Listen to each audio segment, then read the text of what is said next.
এই বাংলার জমিনে একটা জিনিস রেকর্ড হয়েছে, যেটা হলো মুসলমান তাকবীরের আওয়াজ দিছে, মুসলমানের নারায়ে তাকবীর আল্লাহু আকবারের আওয়াজে এই দেশ থেকে নাস্তিক বেঈমান পালাতে বাধ্য হয়েছে। মুসলমানের আওয়াজ হবে সিংহের মতন, মুসলমানের গর্জন হবে বাঘের মতন, মুসলমান কাপুরুষের মতন, বিড়ালের মতন মুসলমানের আওয়াজ হতে পারে না। ঠিক কিনা জোরে বলেন।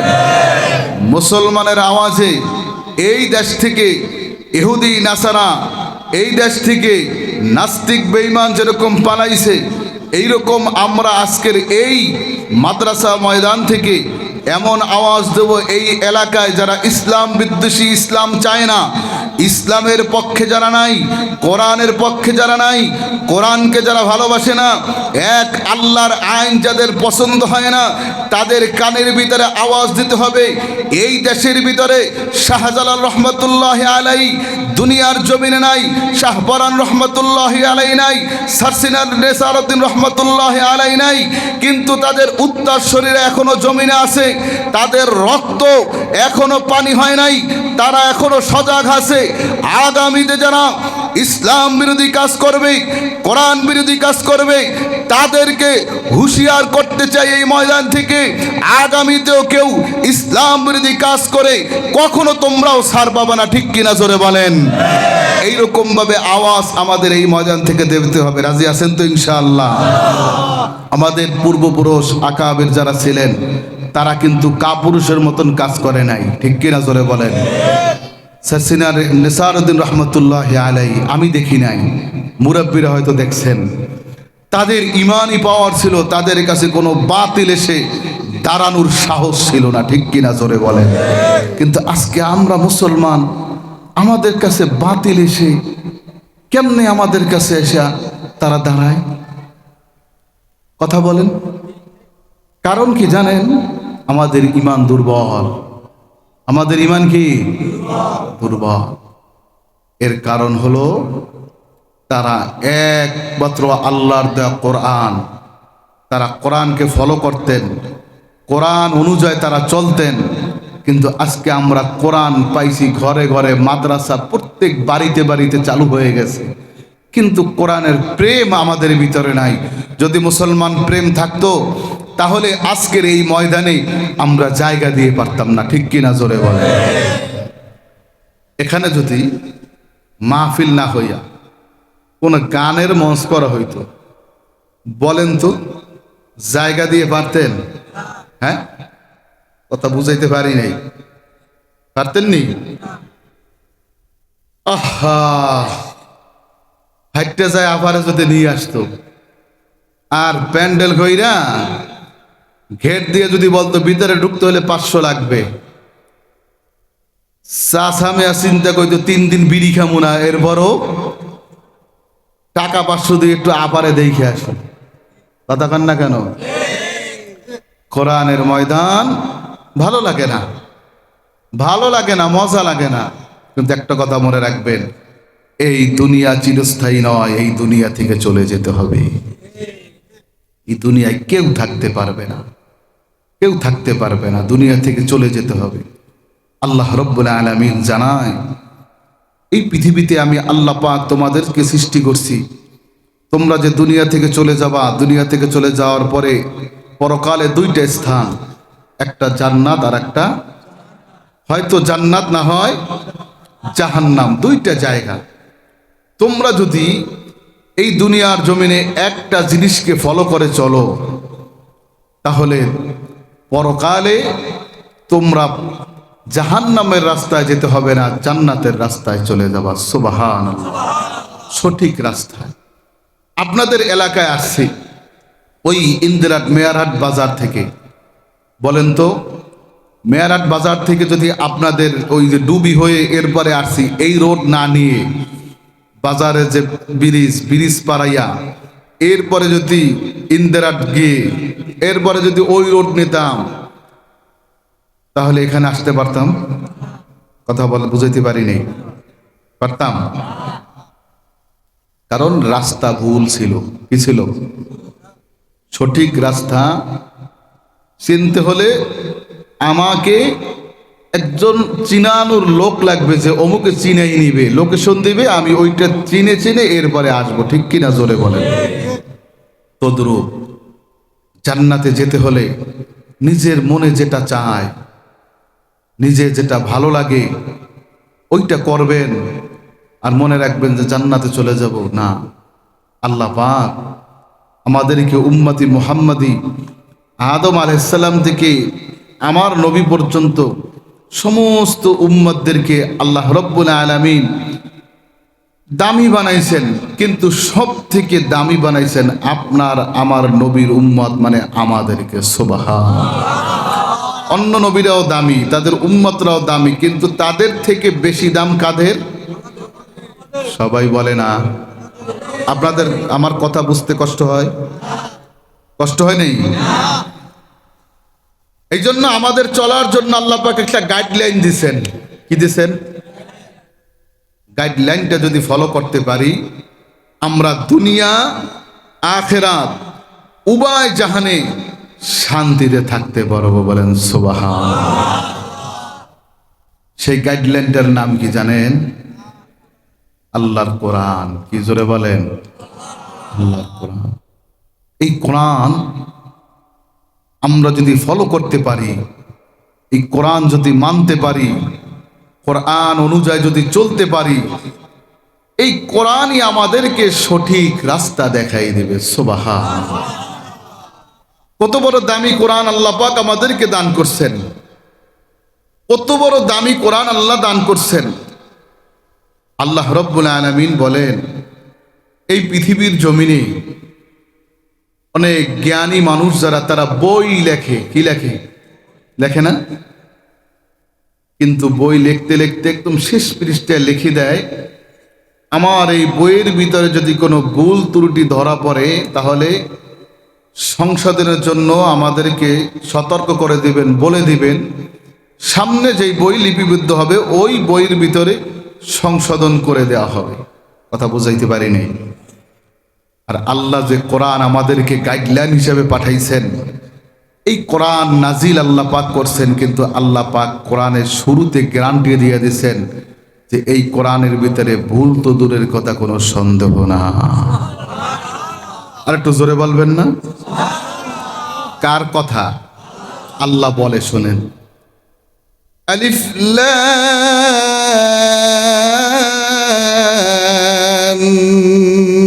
মিম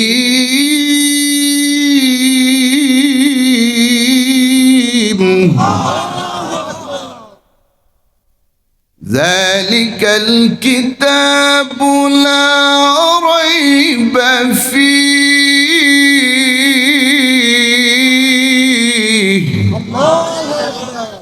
এই আওয়াজ দিয়া জাহান্নামেও যাওয়া যাবে না, জান্নাত তো দূরের কথা।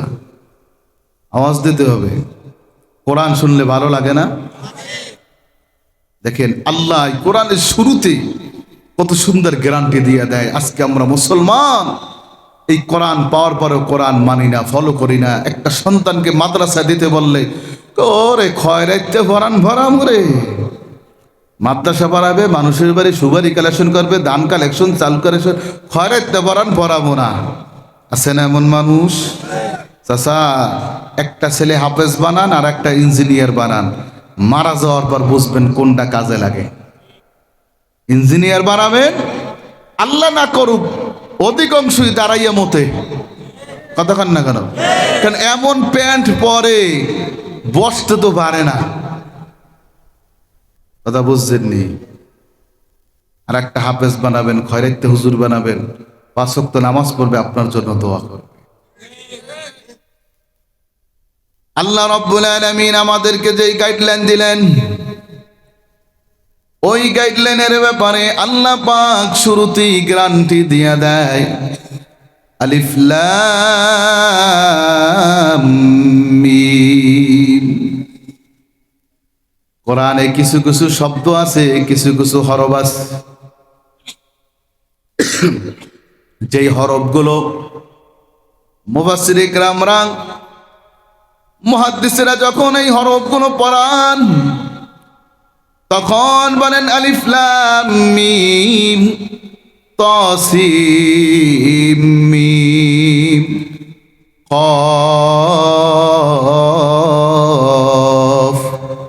ইয়াসিন। এমন কিছু কিছু শব্দ আছে কোরআনের ভিতরে আমার আল্লাহ দিয়ে দিয়েছে রে মুসলমান, ভালো করে বুঝিয়া লন। মাইকের আওয়াজ যতদূর দায় ভালো করে বুঝেন। জান্নাতের বাগান, কোরআনের বাগানে বসছেন কোরআন শোনার জন্য। কোরআনের প্রেমিক যারা হবে তারা ময়দানে আসবে ঘুম রেখে, ঠিক কিনা জোরে বলেন।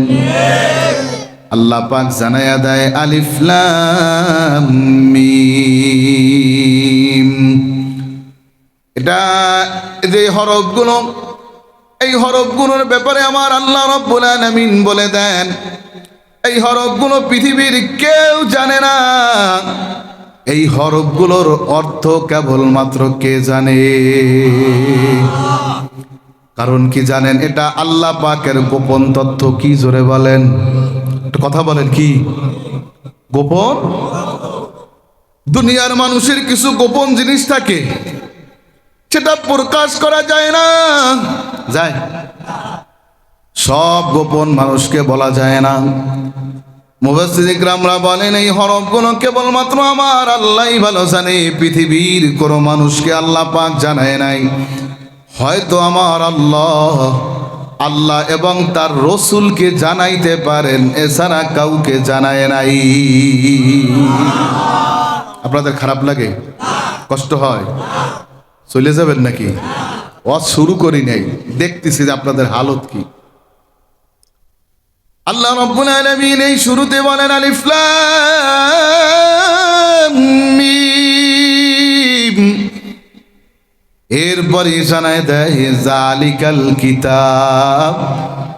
ওই যে লাউহে মাহফুজ থেকে যে কোরআন দুনিয়ায় পাঠানো হইল, আল্লাহ বলে এই কোরআন দুনিয়ার কোনো বই না, দুনিয়ার কোনো মানুষের লেখা না। সুবহানাল্লাহ। এই কোরআন হলো লাউহে মাহফুজ। ওই যে লাউহে মাহফুজ থেকে কোরআনকে আমি আল্লাহ দুনিয়ার জমিনে আদমকে দেই নাই, ঈসাকে দেই নাই, মুসা নবীকে দেই নাই, ইব্রাহিম নবীকে দেই নাই। এই কোরআন কেবলমাত্র আমার হাবিব,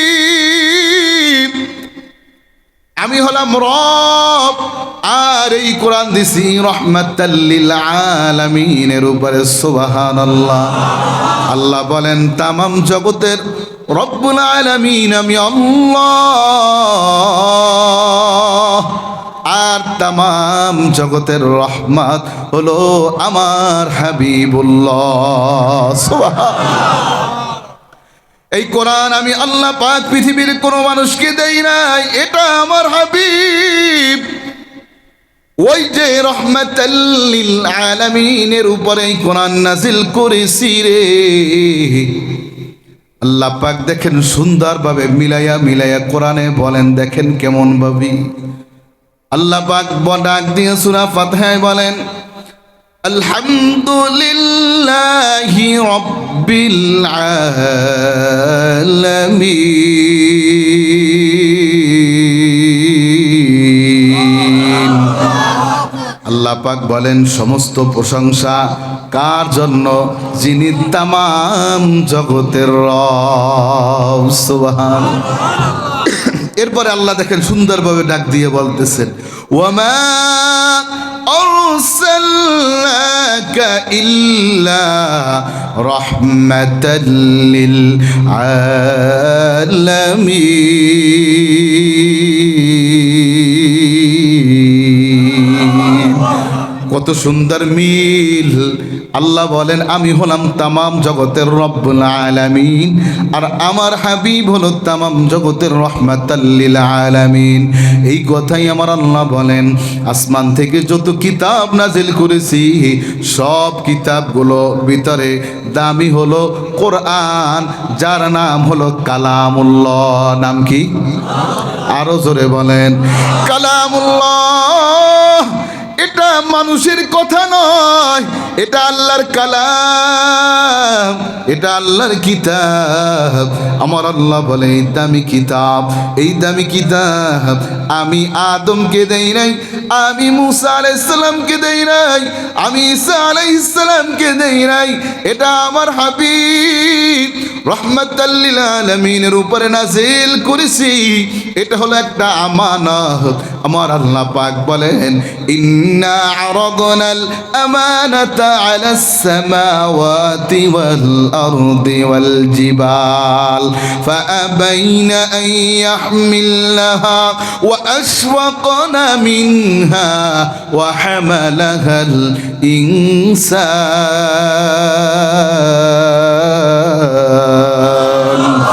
আল্লাহ পাক বলেন এটা পাহাড়ের উপরে নাজিল করতে চেয়েছিলাম আমি এই কোরআন। আসমানকে বলেছিলাম আসমান তুমি এই কোরআনকে গ্রহণ করে নাও, কিন্তু আসমান নেয় নাই, পাহাড় নেয় নাই, জমিন নেয় নাই, একমাত্র আমি আমার পয়গম্বরের উপরে নাজিল করেছি এই কোরআন।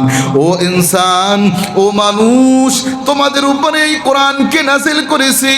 এই কোরআনটা আমি আল্লাহ যে নাজিল করেছি এটা সাধারণ কোনো কিতাব নয়, এইটার ব্যাপারে আমি আল্লাহ গ্যারান্টি দিয়ে দেই। ভালো করে শোনো, যালিকাল কিতাব, ওই যে লাউহ মাহফুজ থেকে যেই কিতাব তোমাদেরকে দেওয়া হয়েছে এই কিতাবের ভিতরে লা রাইবা ফি, আল্লাহ বলে এর ভিতরে কোনো ভুল তো দূরের কথা, কোনো সন্দেহ নাই। সুবহানাল্লাহ। গ্যারান্টি কে দিয়েছেন? কোনো ভুল আছে, কোনো সন্দেহ আছে? না না। ও নেসারাবাদের মুসলমান, ও বলদিয়ার মুসলমান, ও রাজাবাড়ির মুসলমান, ভালো করে শুনেন। আপনারা সবাই মুসলমান, কোরআন প্রেমিক। এই দামি কিতাব আল্লাহ এই কোরআন নাজিল করেছে। এই জন্য আমার আল্লাহ বলে এই কোরআন যারা মানবে, কোরআন যারা ভালোবাসবে, মোহাব্বত করবে, তারাই হবে আসল প্রকৃত মানুষ। কারণ আমরা জন্মগতভাবে মানুষ, কিন্তু আল্লাহ গুণগতভাবে মানুষ হতে বলেছেন। আমরা জন্মগতভাবে মানুষ, ভালো করে বুঝিয়ালান। কিন্তু আমার আল্লাহ দেখেন কোরআনের ভিতরে সূরা রহমানের শুরুতে বলেন আর রহমান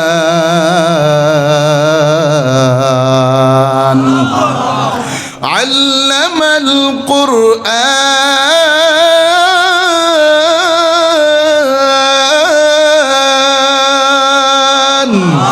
খালাকাল ইনসান।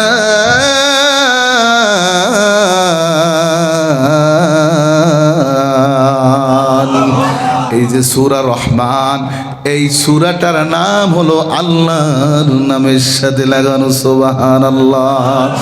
আল্লাহর যে নামগুলো আছে এই নামগুলোর ভিতরে একটা নাম হলো রহমান। নাম কি? এই সূরাটা আল্লাহর নামের সূরা। কার নামের? জোরে বলেন। আল্লাহর নামের সূরা। কারণ কি জানেন?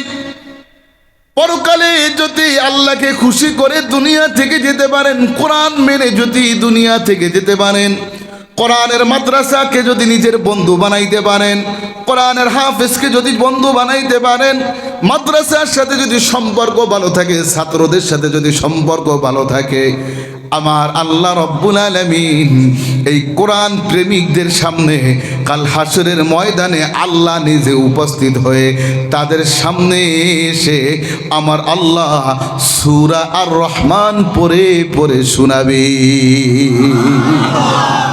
শুনতে রাজি আছেন? হ্যাঁ, আল্লাহ যখন এই কোরআন শোনাবে তখন কেমন মজা লাগবে, ঠিক কিনা? যারা কোরআন বিরোধী করে, মাদ্রাসার বিরুদ্ধে চলে, ছাত্রদের ভালোবাসে না, একটা ছাত্র মাদ্রাসায় দিতে বললে না না দিব না, বলেন তো তারা শুনতে পারবে? কখনো না। দেখেন আমরা তো মানুষ। আল্লাহ রাব্বুল আলামিন বলেন আর রহমান, আমি দয়াময় আল্লাহ, আমি যে আল্লাহ, আমি যে দয়া দেখাই। ভালো করে শোনো, আমি আল্লাহ দয়া দেখাইয়া তোমাদেরকে কি দিলাম জানো? আল্লামাল কোরআন। আমি আল্লাহ কোরআন নাজিল করলাম। খলাকাল ইনসান, আল্লাহ রাব্বুল আলামিন বলেন আমি মানুষ বানাইলাম। কি বানাইছি? আগে বলছেন আমি রহমান, কোরআন নাজিল করেছি, এরপরে বলে মানুষ বানাইছি। তাহলে আগে মানুষ না আগে কোরআন? আরো জোরে বলেন আগে কোরআন। এর ব্যাখ্যা হলো আল্লাহ বলেন আমি কোরআন নাজিল করেছি, মানুষ বানাইছি। মানেটা হলো জন্মগতভাবে যে মানুষ আসল তারা মানুষ আল্লাহর কাছে না। কোরআনের গুণ যাদের ভিতরে আছে, কোরআন যারা মানে, কোরআন অনুযায়ী যারা চলে, কোরআন যারা পছন্দ করে ভালোবাসে, কোরআনকে যারা বন্ধু বানায়, তারাই হলো আসল মানুষ। আরো সহজে বুঝাই, আপনার ছেলে স্কুলে পড়ছে ক্লাস 4 পর্যন্ত অথবা 5 পর্যন্ত পড়ছে, কেউ নেগেটিভ নেবেন না, আপনাদের খারাপ লাগে, চলবে একটু। আপনি মাদ্রাসায় দেবেন, হুজুরের কাছে নিয়ে আসছেন, হুজুর ছেলেটা দিয়ে গেলাম অথবা বাতিজাটা আপনার কাছে রেখে গেলাম, মানুষ বানানোর দায়িত্ব আপনার। বলে কি বলে না? এই যতদিন ছিল মাদ্রাসা দেওয়ার আগে কি মানুষ ছিল না? কথা কয় না হুজুর, মানুষ ছিল জন্মগতভাবে, যে মানুষ ওই মানুষ ছিল। আপনার কাছে দিয়ে গেলাম, কোরআন শিক্ষা দিয়ে মানুষের মতন মানুষ বানান। ঠিক কিনা জোরে বলে? তাহলে প্রকৃত মানুষ হতে হলে তার ভিতরে কোরআনের গুণ থাকতে হবে। কিসের? জোরে বলেন, আরো জোরে বলেন। কোরআনের গুণ যার ভিতরে থাকবে, আমার আল্লাহ রব্বুল আলামিন তাদেরকে প্রকৃত মানুষ বানাইয়া কবরে নিবি। তাহলে আমরা যারা কোরআন পড়তে পারি না, কিন্তু মাদ্রাসার সাথে সম্পর্ক ভালো থাকবে না। একটা ছেলেকে মাদ্রাসায় পড়াইতে পারি না, একটা নাতিকে মাদ্রাসায় দেব, রাজি আছেন নেই? বাবারে, মৃত্যুর সময় সব কিছু বাদ যাবে, কোনো কিছু কাজে আসবে না। সম্পদ কাজে আসবে না, বাড়ি কাজে আসবে না, গাড়ি কাজে আসবে না, আপনার ব্যাংক ব্যালেন্স কোনো কিছুই আপনার সাথে যাবে না।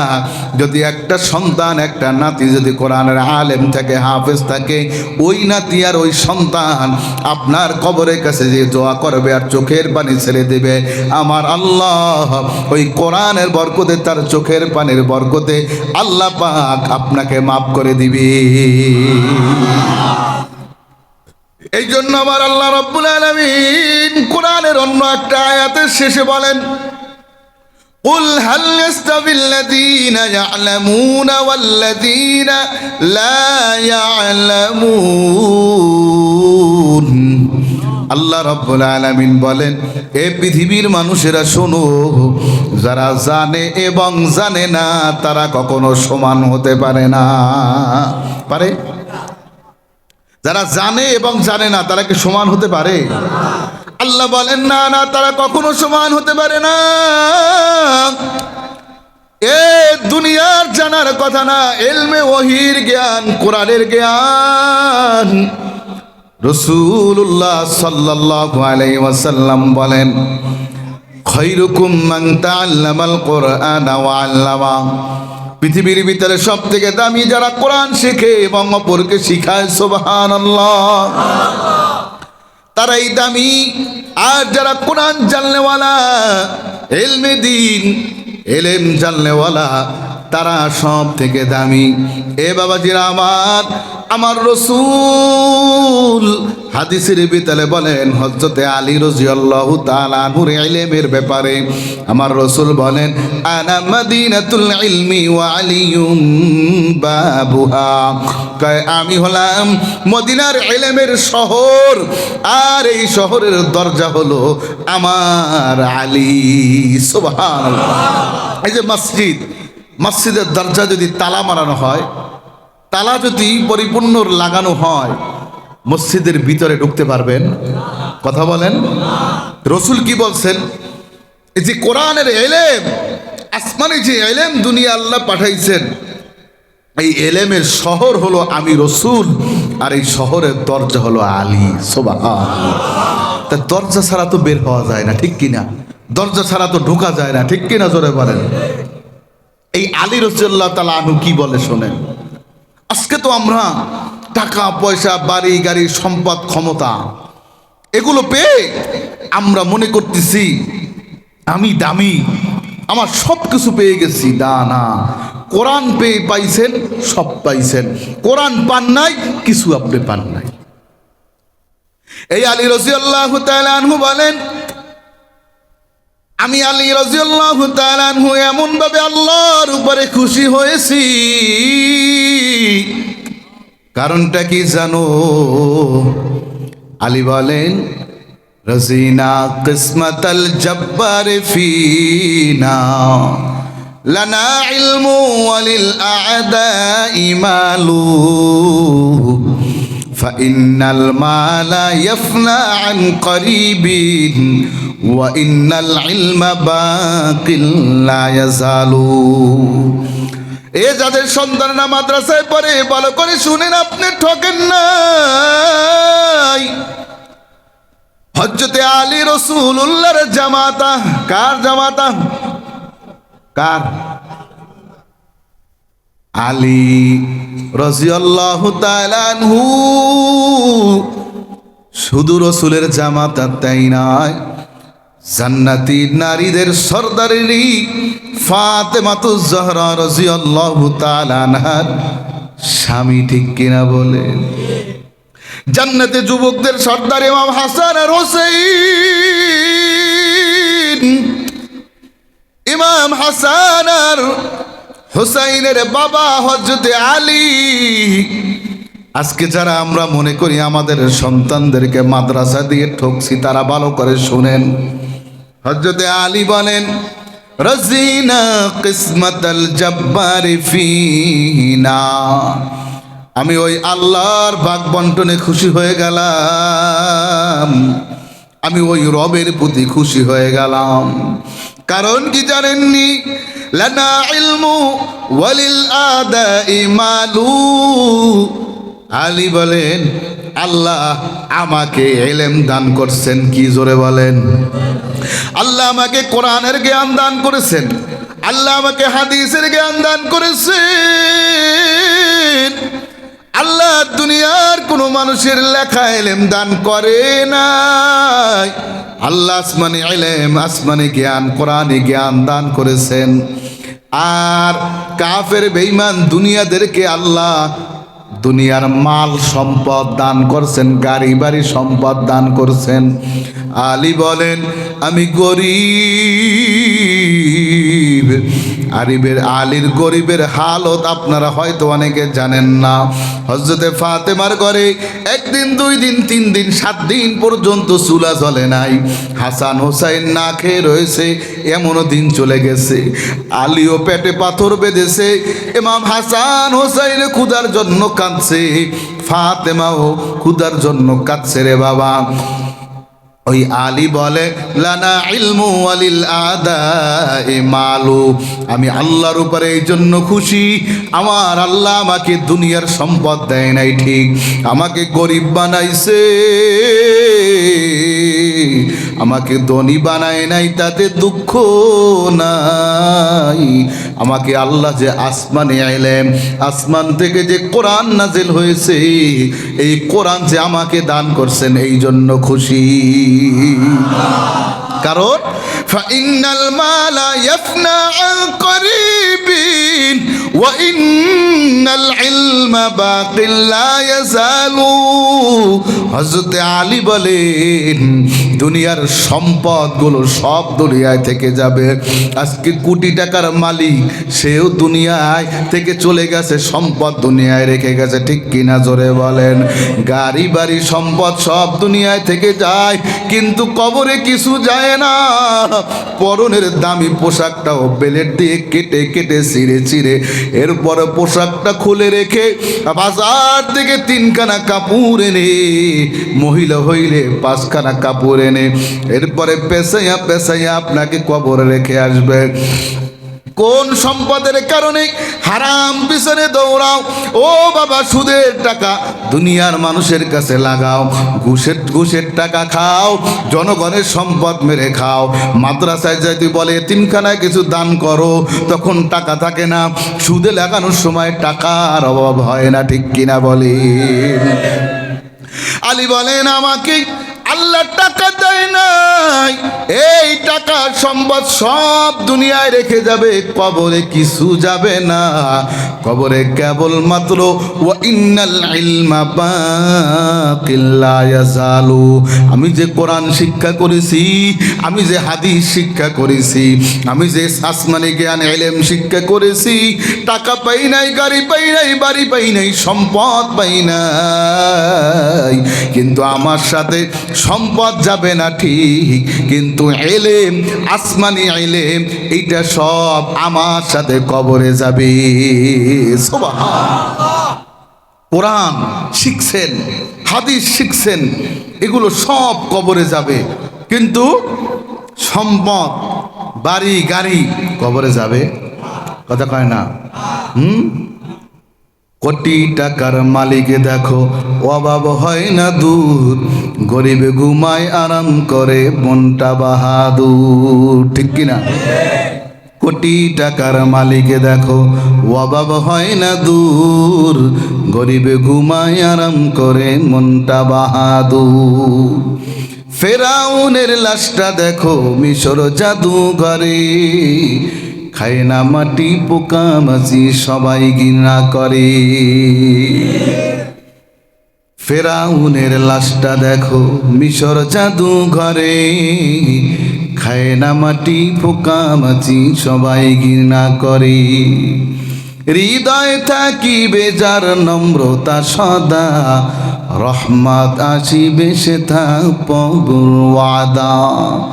উঁচু জমিন থেকে পানি নিচু জমিনে যায়, তেমনি খোদার রহমত আসে নম্রতার হৃদয়। ভোগবিলাসের বাড়ি গাড়ি পরে রবে সব, ভোগবিলাসের বাড়ি গাড়ি পরে রবে সব, থাকতে সময় স্মরণ করো আল্লাহ আমার রব। বলেন, থাকতে সময় স্মরণ করো আল্লাহ আমার রব। আমাদের রব কি?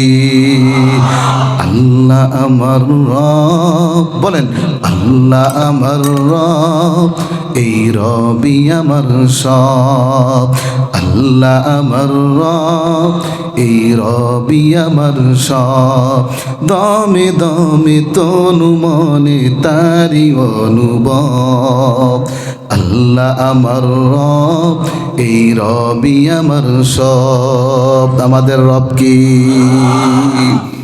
ইন্নাল্লাযীনা ক্বালু রাব্বুনাল্লাহ সুম্মা ইসতাকামু তাতানাজ্জালু আলাইহিমুল মালাইকাতু আল্লা তাখাফু ওয়া লা তাহজানু ওয়া আবশিরু বিল জান্নাতিল্লাতী কুনতুম তুআদুন।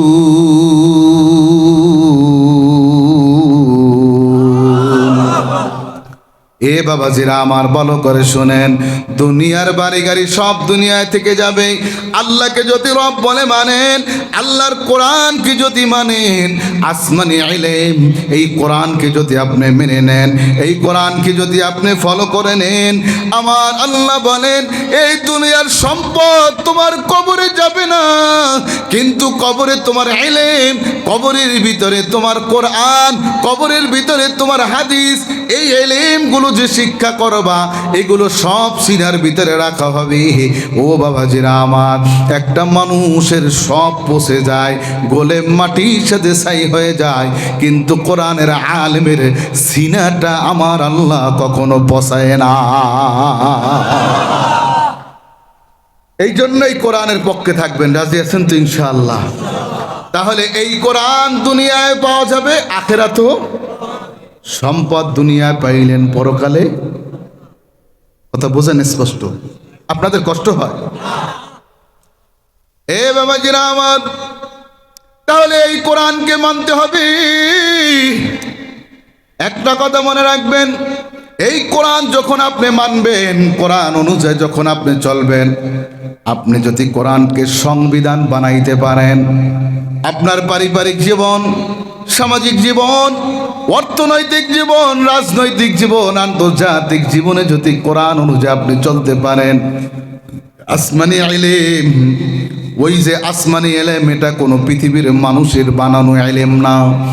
ওই ইলমটা যদি অর্জন করতে পারেন, কোরআনকে যদি আপনার জীবনের বন্ধু বানাইতে পারেন, আমার আল্লাহ রাব্বুল আলামিন দুনিয়াও আপনাকে দামি বানাবে, পরকালেও আল্লাহ আপনাকে দামি বানাইয়ে দিবে। দুনিয়ায় আপনাকে আল্লাহ নিজের কুদরতিভাবে হেফাজত করবে। ও বাবাজিরা আমার, ভালো করে বুঝেন, আপনার আমার নবী জনাবে মুহাম্মাদুর রাসূলুল্লাহ সাল্লাল্লাহু আলাইহি ওয়াসাল্লামের 63 বছর জিন্দেগি, 63 বছর জিন্দেগির ভিতরে 23 বছর আমার নবী নবুয়তি পালন করেছেন। 40 বছর পর্যন্ত আমার নবী নবুয়তি পালন করে নাই। এ বাবাজিরা, আমার নবী কিন্তু জন্মের শুরু থেকেই নবী। পৃথিবীর সৃষ্টির প্রথমেই আমার নবীকে সৃষ্টি করা হয়েছে। এই পৃথিবীর সৃষ্টির আগেও আমার নবীকে সৃষ্টি করা হয়েছে। আমার নবী ওই সৃষ্টির শুরু থেকেই নবী, কিন্তু আল্লাহ ঘোষণা দিয়েছেন দুনিয়ায় পাঠাইয়া 40 বছর বয়স হওয়ার পরে ঘোষণা দিয়েছেন। কথা বুঝে আসেননি? কিন্তু আমার নবী আদমের নবী, আমার নবী ঈসা আলাইহিস সালামের নবী, আমার নবী মুসা আলাইহিস সালামের নবী, আমার নবী হারুন আলাইহিস সালামের নবী, আমার নবী মাছের নবী, আমার নবী গাছের নবী, কুল কায়নাতের নবী হলো আমার নবী। আমার নবীর 40 বছর জিন্দেগি, যেই জিন্দেগির ভিতরে আমার আল্লাহ নবুয়তিও দেয় নাই, যেই জিন্দেগির ভিতরে আল্লাহ কোরআনও নাজিল করে নাই বাবা। 40 বছর যখন শেষ হয়ে গেছে, আমার আল্লাহ রাব্বুল আলামিন নবুয়তি ঘোষণা করে হযরত জিবরাইল আলাইহিস সালাতু ওয়াস সালামকে আল্লাহ পাক বলে, ও জিবরাইল যাও যাও, এবার সময় এসে গেছে আমার পয়গম্বরের কাছে আমার যে আসমানি ইলম কোরআন, এই কোরআনটা তার কাছে পৌঁছাইয়া দাও, এই কোরআন আমার পয়গম্বরকে জানাইয়া দাও। হযরত জিবরাইল আলাইহিস সালাতু ওয়াস সালাম আল্লাহর হুকুমে নবীর কাছে চলে আসছেন। ও বাবাজিরা আমার, জিবরাইল নিজের থেকে আসে নাই, জিবরাইল নিজের থেকে আসে নাই, হযরত মুহাম্মদ সাল্লাল্লাহু আলাইহি সাল্লাম নিজের থেকে বানায়া কিছু বলে নাই। কারণ কি বাবাজিরা ভালো করে বুঝেন, আমার পয়গম্বরের কাছে যখন জিবরাইল আলাইহিস সালাতু ওয়াস সালাম নবুয়তি নিয়ে এরপরে কোরআন নিয়ে যখন আসছেন, এসে বলেন পয়গম্বর আপনি পড়েন ইকরা, আপনি পড়েন ইকরা। রাসূল বলেন আমি পড়া জানি না, আমি পড়া জানি না, ও জিবরাইল আমি পড়া জানি না। এরকম 3 বার বলার পর আমার পয়গম্বরের সিনার সাথে হযরত জিবরাইল আলাইহিস সালাতু ওয়াস সালাম যখন সিনাটা লাগাই দিলেন, সিনাটা লাগাই দেওয়ার সাথে সাথে আমার পয়গম্বরের জবান থেকে পড়া শুরু করে দিলেন, ইকরা বিসমি রাব্বিকাল্লাযী খালাক, খালাকাল ইনসানা মিন আলাক। আমার পয়গম্বরের জবান থেকে পড়া শুরু করে দিলেন। ও বাবাজিরা আমার, একটা কথা মনে রাখবেন, এই পৃথিবীর জমিনে লেখাপড়া কম হয় না, কিন্তু আজ পর্যন্ত যত লেখাপড়া সব কাগজে আর কলমে। আপনি ক্লাস 1 থেকে 5 পর্যন্ত, নুরানি 1 থেকে 3 পর্যন্ত পড়াবেন, আপনি লেখার মাধ্যম ছাড়া হবে না। স্কুল বলেন, কলেজ বলেন, লেখার মাধ্যম ছাড়া হবে না। কিন্তু একটাই পড়া, হেফজখানা, যে হাফেজে কোরআন হয় যেই সন্তানেরা, তাদের সাথে লেখার সাথে কোনো সম্পর্ক নাই। উস্তাদের সিনা থেকে ছাত্রদের সিনার ভিতরে চলে যায়। এই পড়াটা দুনিয়ার কোনো দিনের বাগে পড়লে পড়া হয় না। যখন তামাম পৃথিবীর মানুষ ঘুমায়, তামাম পৃথিবীর মানুষে নাক টেনে টেনে ঘুমায়, রাত্র যখন শেষ রাত চলে আসে, গভীর রাত্রে এই সমস্ত ছোট ছোট বাচ্চারা ঠান্ডা পানি দিয়ে ওযু বানায়া কোরআনুল কারীমকে সিনার ভিতরে রেখে দেয়। এটা দুনিয়ার কোনো মানুষ রাখার ক্ষমতা রাখে না, কেবলমাত্র আমার আল্লাহ রাখে। আমার পয়গম্বর এই কোরআন পেয়ে ঘন ঘন পরে পরে মুখস্থ করতেছে। পয়গম্বর কোরআন পেয়েছেন, এই কোরআন পেয়ে মুখস্থ করেন ইয়াসিন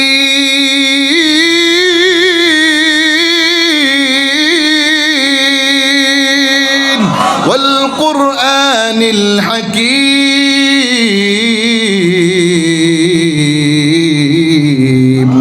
পয়গম্বর এরকম ঘন ঘন পরে পরে মুখস্থ করতেছে বাবা। এবার আমার পয়গম্বর এত ঘন তাড়াতাড়ি পরে পরে মুখস্থ করে আমার আল্লাহ জানায় দেয়, ও হাবিব আমার, আপনি এই কোরআনকে এত ঘন ঘন পরে পরে কেন মুখস্থ করেন হাবিব? তখন আমার পয়গম্বর বলে, আল্লাহ, আপনি আদম আলাইহিস সালামকে যে কিতাব দিয়েছেন পরিপূর্ণভাবে লিখে বান্ডিল করে এরপরে কমপ্লিট করে দিয়েছেন। আল্লাহ রে, ইব্রাহিমকে যেই কিতাব দিয়েছেন কমপ্লিট করে দিয়েছেন, মুসা আলাইহিস সালামকে যেই কিতাব দিয়েছেন কমপ্লিট করে দিয়েছেন, কিন্তু আমাকে যেই কোরআন দিতেছেন আল্লাহ, আপনি একসাথে পুরা 30 পারা তো নাজিল করেন নাই, আমাকে তো কমপ্লিট কোনো পারা দেন না। কখনো কখনো মক্কায় আয়াত নাজিল করেন, আবার মদিনায় আয়াত নাজিল হয়েছে। ও বাবাজিরা আমার, কখনো পুরা কমপ্লিট সূরা, কখনো কমপ্লিট সূরা নাজিল হয় নাই। আমার আল্লাহ বলে, আমার হাবিব বলে, আল্লাহ,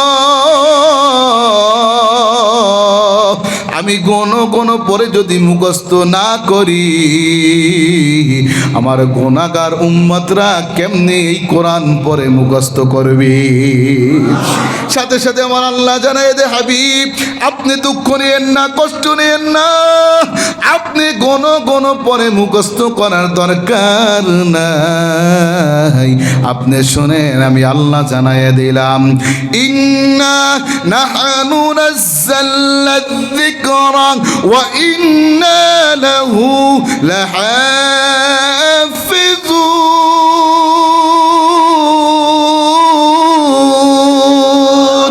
আল্লাহ রাব্বুল আলামিন বলেন, হাবিব, এই কোরআন আমি আল্লাহ নাজিল করেছি, এই কোরআনের হেফাজতের দায়িত্ব আমি আল্লাহ নিলাম।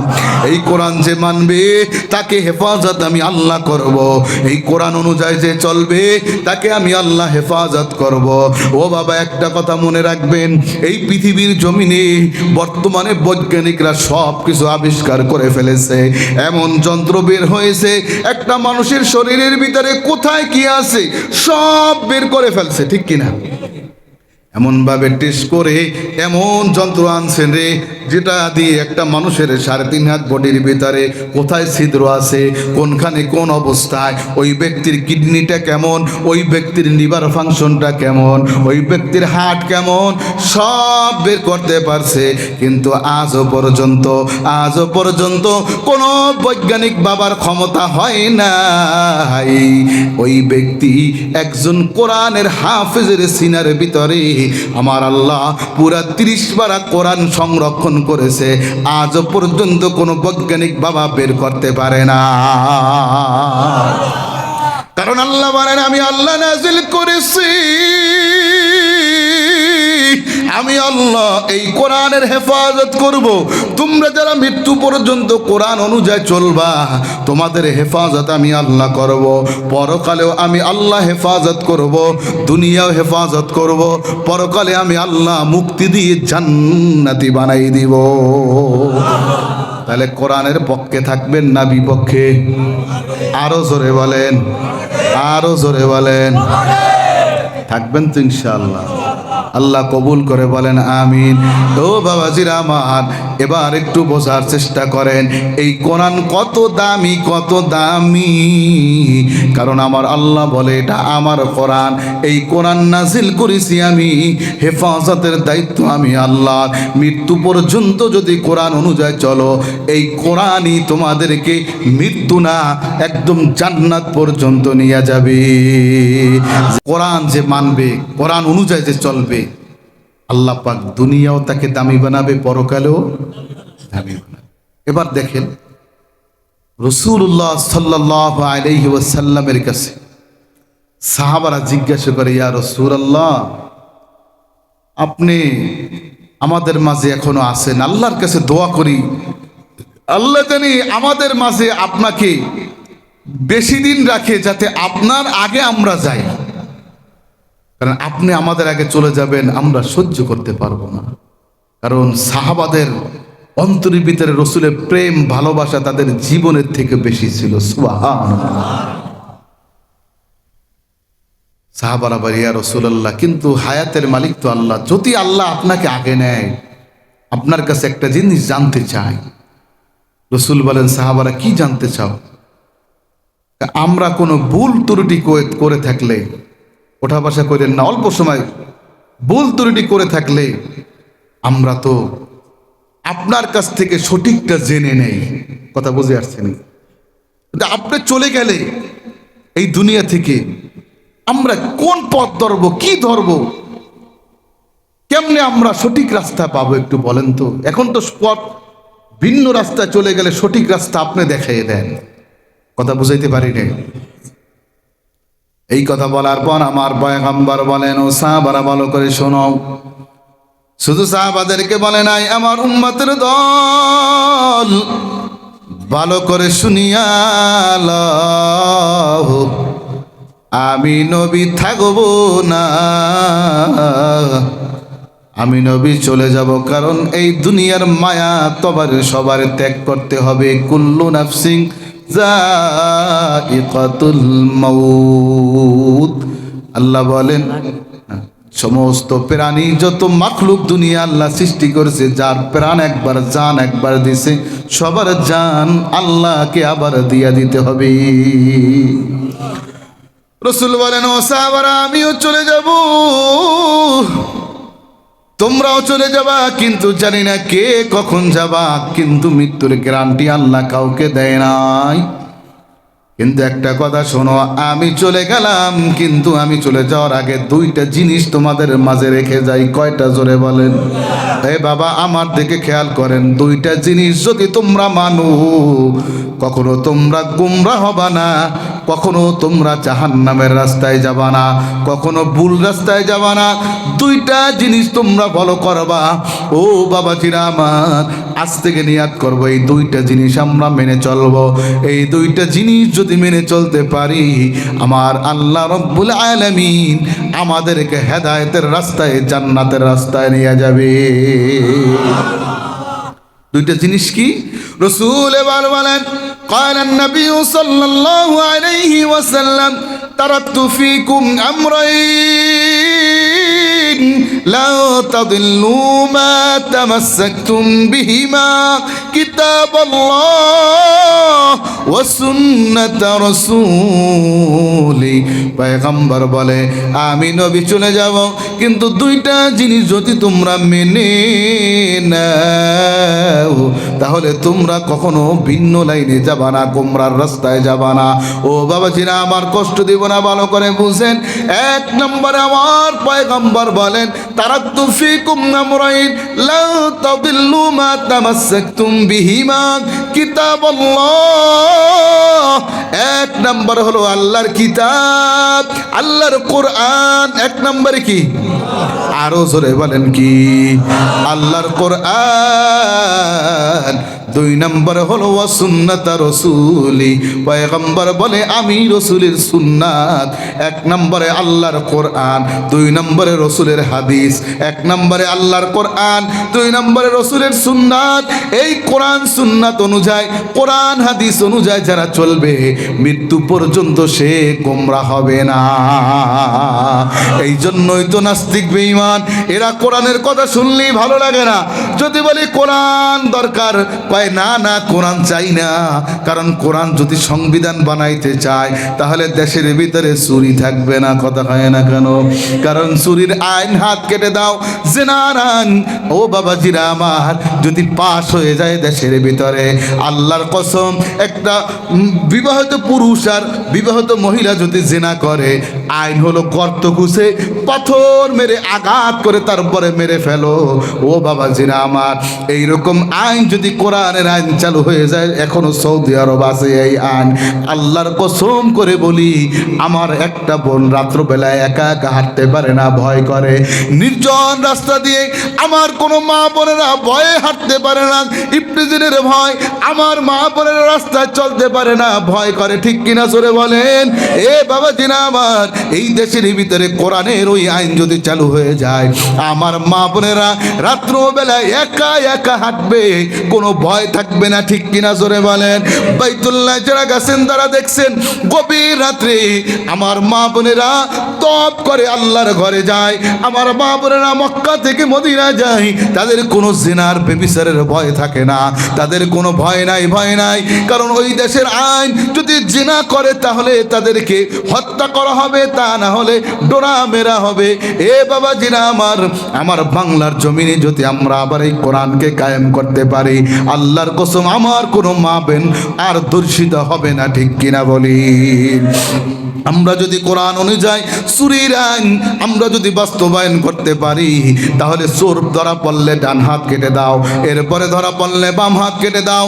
যদি একটা চোরকে ধরে যদি বাইতুল মুকাররম জুমার নামাজের পরে খতিব সাহেবকে দিয়ে হাত কেটে দেওয়া হয়, আল্লাহর কসম করে বলি, আমার দেশের মা বোনেরা, আমার দেশের বাবারা, আমার দেশের যুবক ভাইয়েরা রাত্রবেলা ঘরের দরজা খুলে ঘুমাবে, কোনো চোরের ভয় থাকবে না। আমার বাবারা রাত্রবেলা একা একা চলবে, কোনো ডাকাতের ভয় থাকবে না। আজকে তামাম বাংলাদেশের ভিতরে আমরা যারা বক্তা রাত্রেবেলা বের হইতে ভয় করে, বিভিন্ন জায়গায় ডাকাতি করে, মানুষের গাড়িগুলো ছিনতাই করে নিয়ে যায়, মোবাইল নিয়ে যায়, মানুষের টাকাগুলো ডাকাতি করে নিয়ে যায়, ঘরের ভিতরে ডাকাত ঢুকে, এলাকার ভিতরে ডাকাত ঢুকে। এইগুলো বন্ধ হইতে পারবে একটাই কারণ, এই দেশের ভিতরে সমাজের ভিতরে কোরআনকে চালু করে দাও, কোরআনকে মেনে নাও। আল্লাহর কসম করে বলি, আমার বাংলাদেশ আর চোর থাকবে না। ঠিক কিনা বলেন? আমার বাংলাদেশে কোনো জেনা করার বেবিচারিনী থাকবে না, আমার মা বোনদের বোরকা লাগবে না, একা একা রাস্তায় চলতে পারবে। কিন্তু আজকে আমরা এই কোরআনকে বাদ দিয়ে চলি। রসুল বলেন কোরআনকে বাদ দিবা বিপদ আছে, কোরআন মানবা সঠিক রাস্তায় পাবা। কোরআন হাদিস মেনে নাও, কোরআন হাদিস মেনে নাও, কখনো গোমরা হবা না, কখনো ভিন্ন রাস্তায় যাবা না। কোরআনকে যখন সংবিধান বানাই নিবা, কোরআনের মাদ্রাসাকে আপন বানাবা, কোরআনের আলেমকে আপন বানাবা, আমার আল্লাহ বলেন তারাই হবে সঠিক রাস্তা। এই কোরআনের কথা বললে এক দলের অ্যালার্জি শুরু হয়ে যায়। ঠিক কিনা জোরে বলে? এই কোনো রাজনীতি কথা বলতেছি নাকি? এইটা যদি কেউ মনে করেন রাজনীতি, ওর ইমান ধুইয়া পুষছে গোল্লায় যাবে, ইমান আনতে কষ্ট হবে। কোরআন আল্লাহর বাণী, একবার কোরআনকে ধরে নেন, দেখবেন সব কিছু সমাধান হয়ে যাবে। ঠিক কিনা জোরে বলে? এ বাণী সকলের নয়, শুধু মুমিনের, যারাই চলবে মেনে ফল পাবে কোরআনে। ঠিক কিনা? এই বাণী সবার। এ বাবাজিরা আমার,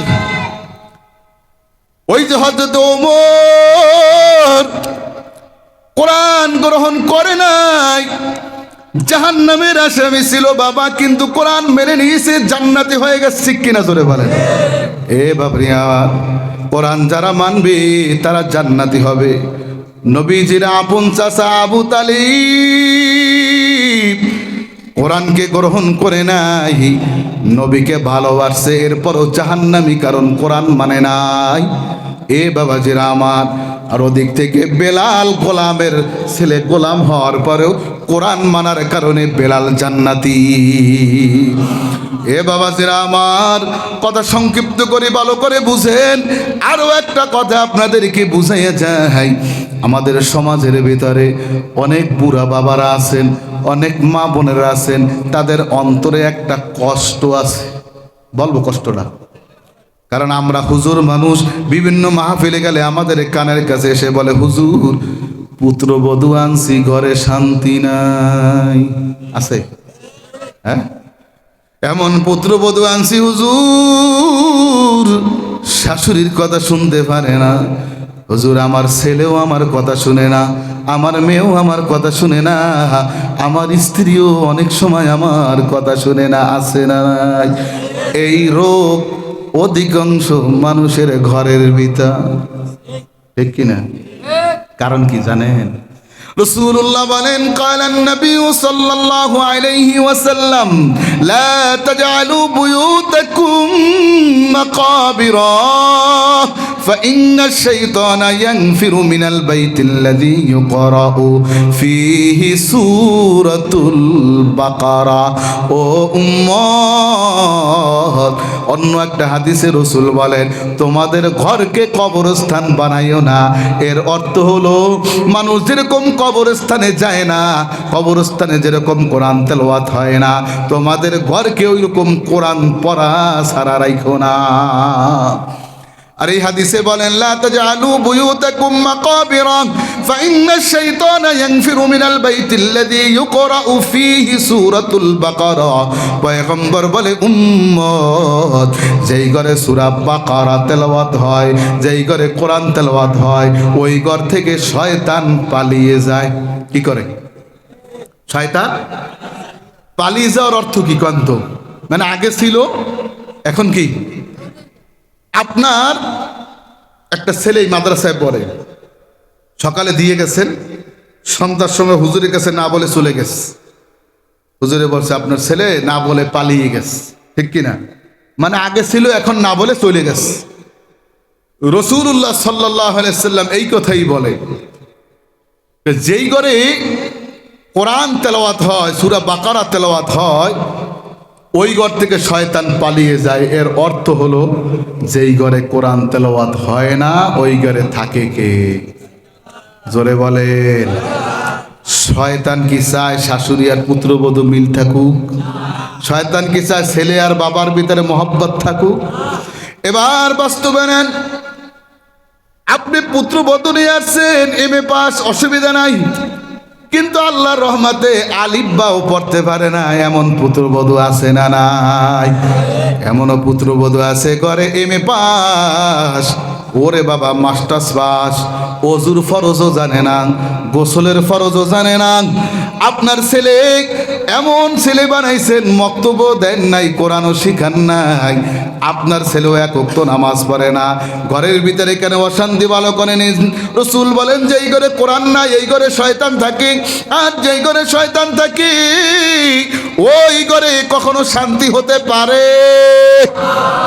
হে বাবাজিরা আমার পুত্রবধূ কোরআন পড়তে পারে না রাত্রবেলা ওই যে ঘরের ভিতরে যে টেলিভিশনের রিমোট দিয়ে আপনার পুত্রবধূ রাত্র 10টা 11টা 12টা 1টা পর্যন্ত হিন্দি গান হিন্দি সিরিয়াল দেখছে আপনার ছেলে রাত্রবেলা আড্ডা দিয়ে টেন্ডারবাজি জুয়াবাজি এরপরে ক্যারাম বোর্ড 2 নম্বরই করে এরপর রাত্র 1টা 2টা বাজে ঘরে আসছে আপনার মেয়েও রাত্রের হালত ওই রকম আপনার স্ত্রীর হালত ওই রকম এশার নামাজ পড়ে নাই ফজরের নামাজ হয় নাই ফজরের পরে ঘরের ভিতরে কোরআন তেলাওয়াত হয় নাই আমার রাসূল বলেন যেই ঘরে কোরআন নাই ওই ঘরে শয়তান থাকে যেই ঘরের ছেলে কোরআন পড়ে না যেই ঘরের মেয়ে কোরআন পড়ে না সকালবেলা যেই ঘরের স্ত্রী সকাল সন্ধ্যা কোরআন পড়ে না আল্লাহর কসম কোটি টাকা থাকলেও ওই ঘরে কখনো শান্তি হতে পারে না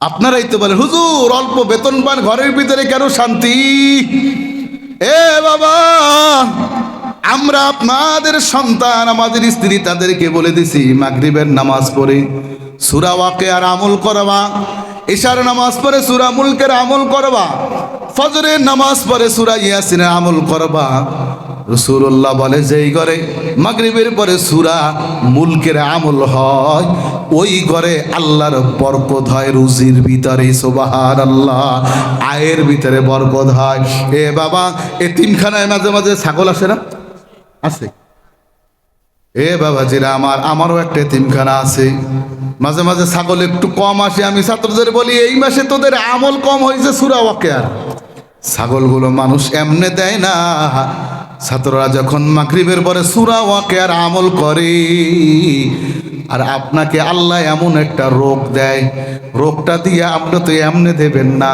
আল্লাহকে ওরা ওয়াকিয়া পড়ছে 3 পোলাপান ওদেরকে এমনিতে তো খাওয়াবা না হালকা একটু জ্বর কাশ দিলাম এর ভিতরে একটু রোগ বিমার দিয়ে দিলাম এবার একটা ছাগল মান্নত কর ছাত্রদের জন্য আমি রোগটা ভালো করে দিব চাচা মিয়া এবার একটা ছাগল মান্নত করে আল্লাহ পাক চাচা মেয়ের রোগ ভালো করে আর এতিম ছাত্রদের 1200 টাকা 1500 টাকা ছাগলের গোস্ত খাওয়া, ঠিক কিনা? 1200 টাকা কেজি। এই গোস্ত খাওয়া তো ওদের সম্ভব ছিল না। আপনারা মাসে কয়টা খান? ছাত্রদের অনেক সময় প্রত্যেক মাসে 5টাও আসে, ঠিক কিনা? জোরে বলেন। এটা কোনো অন্য কিছু না, সূরা ওয়াকিয়ার আমল। কিসের আমল? আপনার স্ত্রী, আপনার মেয়ে, আপনার পুত্রবধূকে বলেন মাগরিবের পরে সূরা ওয়াকিয়ার আমল চালু করে দাও। আল্লাহর কসম, ওই ঘরের ভিতরে বরকত আসবে। ছেলেকে নুরানি পড়ান, নুরানি পড়াইয়া ইঞ্জিনিয়ার বানান, কখনো এই ছেলে কোরআন বলবে না, ঠিক কিনা? জোরে বলেন। আপনার সন্তানকে কোরআনের হাফেজ বানান, পাশাপাশি আলিয়ায় পরীক্ষা দিয়াইয়া এরপরে বড় কিছু বানান, দেখবেন ওই হাফেজে কোরআন কখনো ভুল রাস্তায় যাবে না, ঠিক কিনা বলেন?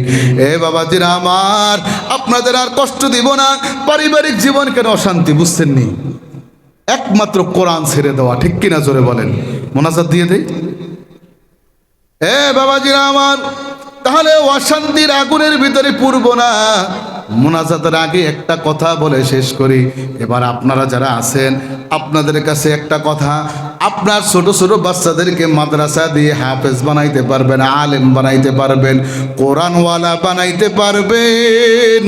আপনারা যারা বুড়া হয়ে গেছেন, দাড়ি পেকে গেছে, দাঁত পড়ে গেছে, কোরআন শেখার বয়স নাই, শিখতেও পারবেন না, আপনারা কোরআন থেকে কি দূরে থাকবেন?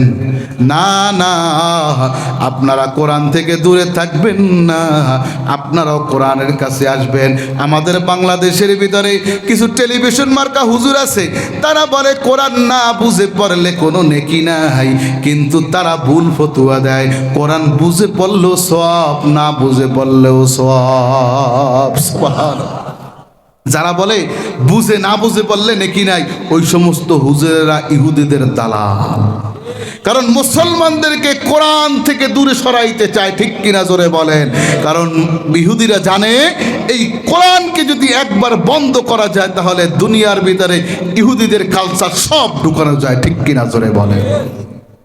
এই বাবা, কোরআন নাজিলের মাস রমজান মাস আসতেছে, রজব মাস শেষের দিকে, এরপরে শাবান, রমজান মাস, কোরআন নাজিলের মাস আসতেছে। এ বাবা, এখন না পারলেও এখন থেকে নিয়াত করব রমজান মাস যারা কোরআন পড়তে পারি না, অজু করে কোরআনটা বুকে লাগাবো, চুমু খাবো, আর আঙ্গুল দিয়ে কোরআনের অক্ষরগুলো টানবো, আর চোখের পানি ছেড়ে দিব, আর বলবো আল্লাহ, কোরআন পড়তে পারি না, শিখতে পারি নাই, দাঁত নাই, শেখার বস নাই, রমজান মাস কোরআন নাজিলের মাস, কোরআন আঙ্গুল দিয়ে টানতেছি আল্লাহ। রসুল বলেন এই কোরআনের সম্মান করার কারণে, আঙ্গুল দিয়ে টানার কারণে আল্লাহ প্রত্যেক হরফের বিনিময়ে কমপক্ষে 10টা নেকি দান করবি। আর কোরআন পড়বো, কোরআন বুঝবো, আর কোরআন যদি পড়তে পারি আর বুঝতে পারি, আল্লাহ তো আরো দামি আপনাকে বানাই দিবি। কেমন দামি বানাই দিবি? ছোট্ট একটা সাধারণ মানুষ ব্যক্তি কোরআনকে ভালোবাসছে, কোরআনকে ভালোবাসার কারণে আল্লাহ পাক তাকে দামি বানাই দিয়েছে। তার কথা বলে আমি শেষ করে দেব। বাবা, ভালো করে বুঝিয়ে নেন। ভারতবর্ষের একটা জায়গা আছে, যেই জায়গাটা ওই জামানায় অনেক আগের কথা। ওই জায়গার ভিতরে মানুষজন মূর্খ ছিল, ওই এলাকায় আলেম ওলামা কম ছিল, কোরআনের হাফেজ কম ছিল। ওই এলাকার বাজারের ভিতরে একটা খবর চলে আসছে, এই বাজারে আল্লাহর একটা কোরআন উঠছে, একজন ব্যক্তি আল্লাহর কোরআন নিয়ে আসছে। এই কোরআন যদি কেউ ঘরের ভিতরে রাখে, তার ঘরের ভিতরে বরকত আসবে। এই কোরআনকে যদি কেউ চুমা খায়, আল্লাহ তাকে দামি বানাই দিবে। এই কোরআনকে যদি কেউ মোহাব্বত করে, আল্লাহ তাকে দামি বানাই দিবে। এই কথা শুনে একজন রাখাল, একজন কৃষক মূর্খ মানুষ এই কথা শুনে বাজারে দৌড়ে চলে গেছে। ওই ব্যক্তি চলে যেয়ে বলে, ভাই আমি আসছি এই কোরআন নেওয়ার জন্য, আমাকে একটা কোরআন দিবেন নি, ঘরের ভিতরে বরকত আসবে। এ বাবা, আমরা বাঙালি মুসলমান ঘরের ভিতরে বরকতি কোরআন না রেখে ঘরের ভিতরে বড় বড় টেলিভিশন রেখে দিছি, ঠিক কিনা বলে? ঘরে কোরআনের উপরে আধা কেজি ময়লা পড়ে আছে, আর টেলিভিশনের কাবারটা প্রতিদিন সপ্তাহে 2-3 বার ধৌত করে, এরপরে পরিষ্কার করে। কোরআন কোথায়? মুসলমানের ঘরে খুঁজলে পাওয়া যায় না। টেলিভিশনের অভাব অভাব হয় না, ঠিক কিনা বলেন? ওই ঘরে বরকত আসবে না। ওই রাখাল, ওই কৃষক বাজারে যেয়ে যখন জিজ্ঞাসা করে, ভাই একটা কোরআন তোমার কাছে আসেনি, তুমি আমাকে দিবা? ওই ব্যক্তি এবার বলে 3 টাকা হাদিয়া লাগবে, হাদিয়া যদি 3 টাকা দিতে পারো তাহলে কোরআন দিব, তা না হলে দেওয়া হবে না। এরপরে ওই কৃষক, ওই আল্লাহর বান্দা সাধারণ মানুষ পকেটে হাত দিয়ে দেখে 1 টাকা 2 টাকার শর্ট কি করবে, বাড়িতে চলে গেছে।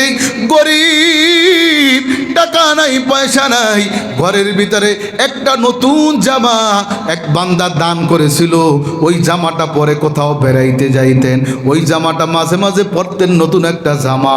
দৌড় দিয়ে চলে গেছে বাজারে, বাজারে যেয়ে বলে আমি এই জামাটা বিক্রি করব।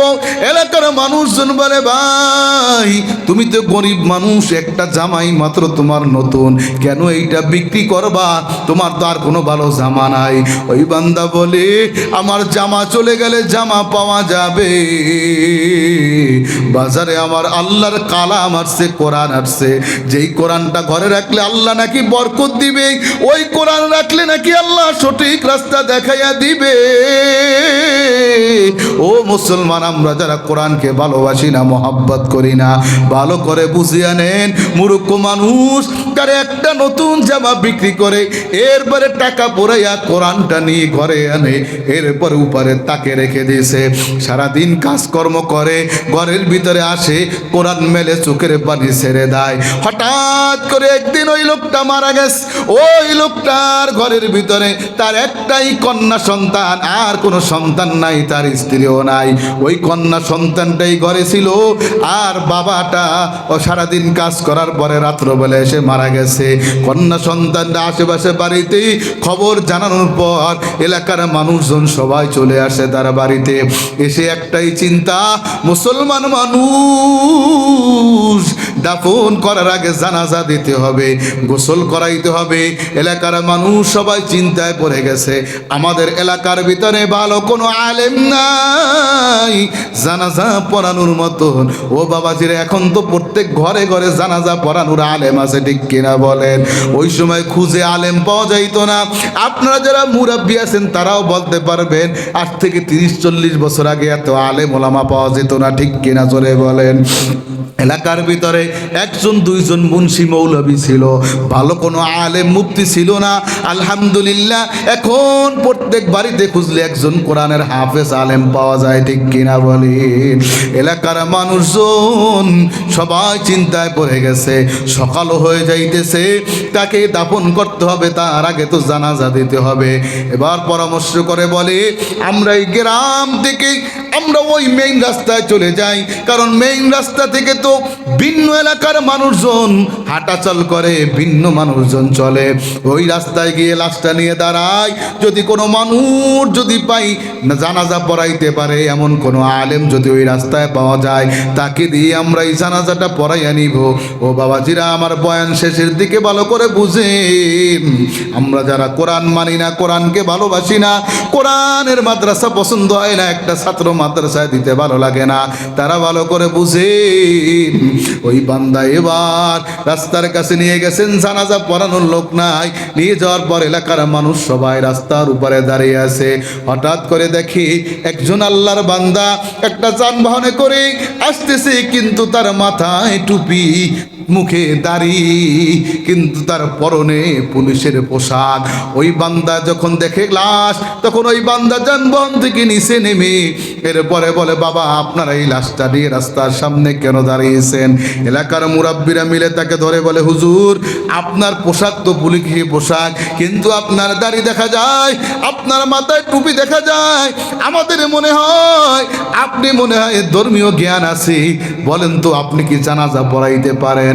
ওই আল্লাহর বান্দা সরকারি কর্মকর্তা, উনি বলে, হ্যাঁ হ্যাঁ আমি জানাজা পড়াইতে পারি।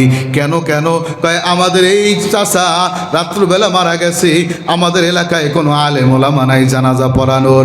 আমরা যদি জানাজা না পড়াইতে পারি তাহলে কেমনে কবরের ভিতরে রাখবো? এই জন্য রাস্তার কাছে আসছি একটু জানাজা পড়ানোর লোক খোঁজার জন্য। ও আল্লাহর বান্দা, আপনি একটু আমাদের সাহায্য করেন আর এই বান্দার জানাজাটা পড়াইয়া দেন। এবার ওই ব্যক্তি ঘড়ির দিকে তাকাইয়া দেখে তার অফিসের টাইম চলে যাইতেছে। কি করবে? বলে বাবা আপনারা অপেক্ষা করেন, দেখেন আর কোনো ভাই আছে নাকি, তারে দিয়ে জানাজা পড়ান, আমার সময় শেষ, আমি পারবো না। এলাকার মানুষজন চিন্তা করে তাকে যদি ছেড়ে দেয় আর সারাদিন যদি কোনো মানুষ না আসে তাহলে তো বিনা জানাজা হয়ে যাবে।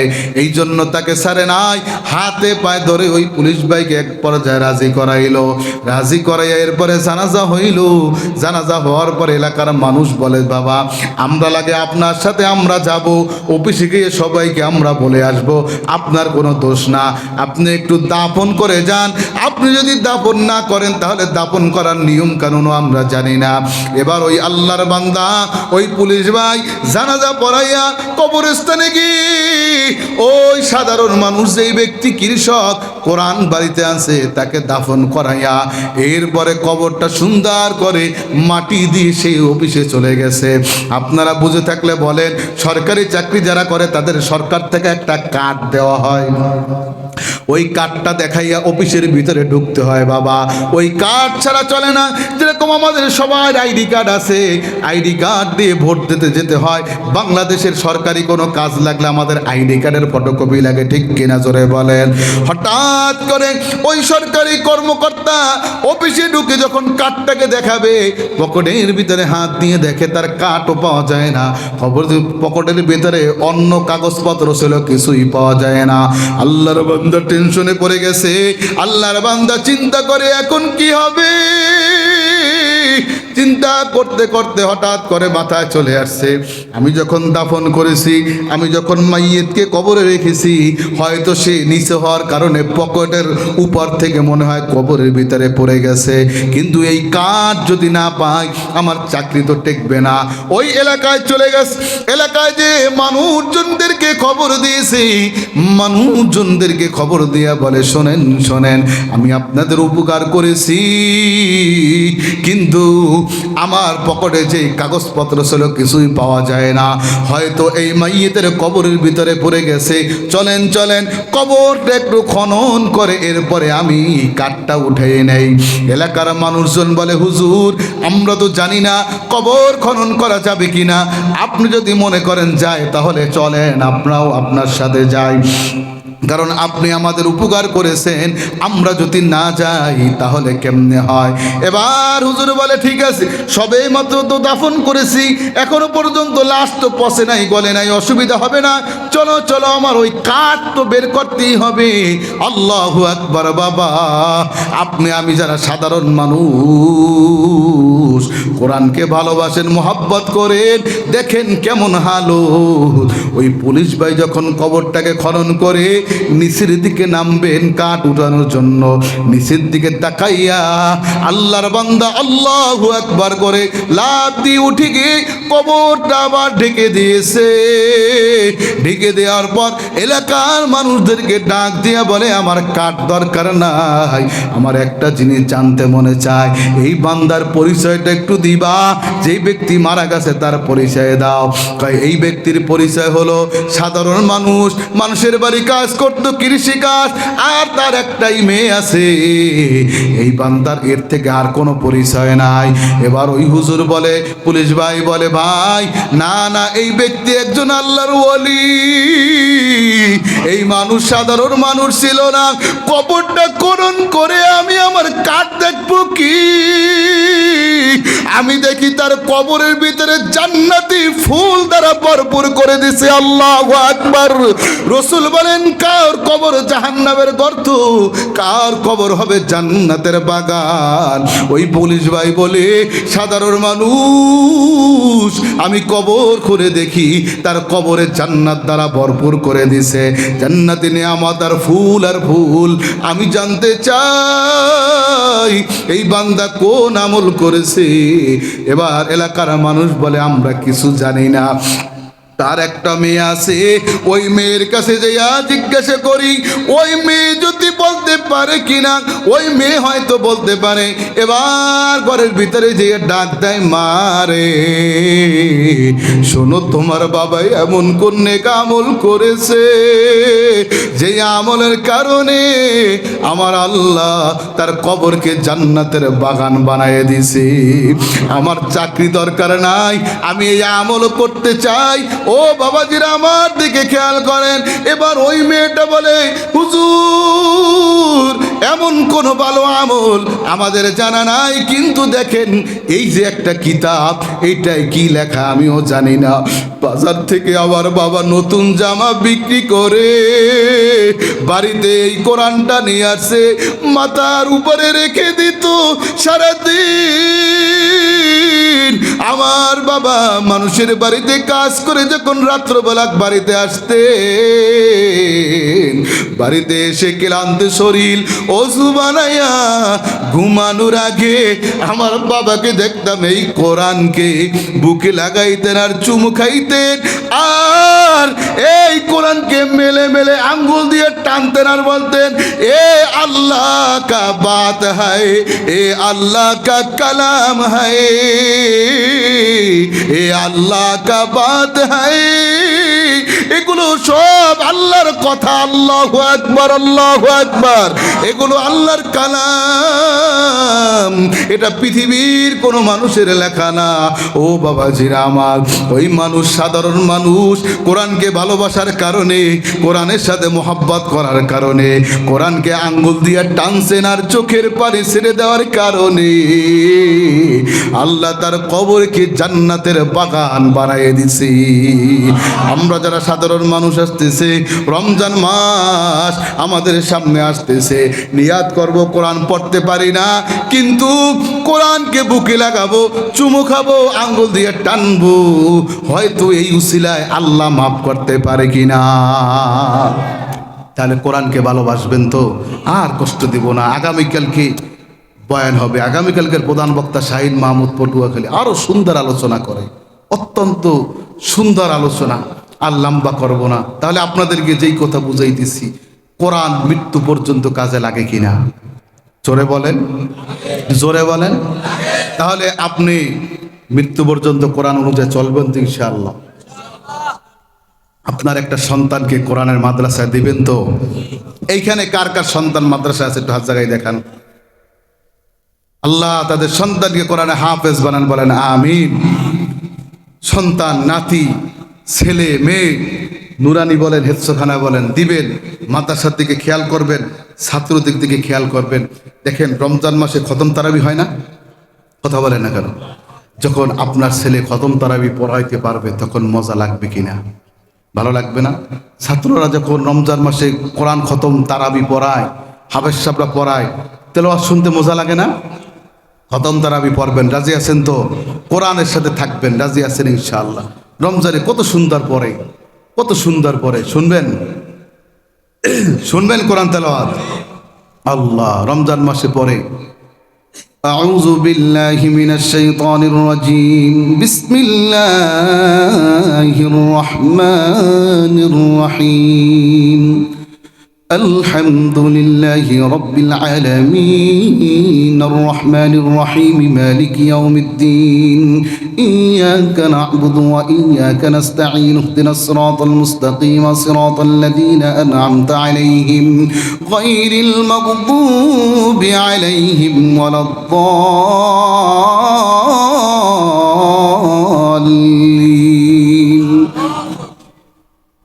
মজা লাগে না? রমজান মাসে এরকম হাফেজ সাহেবরা পড়ে না?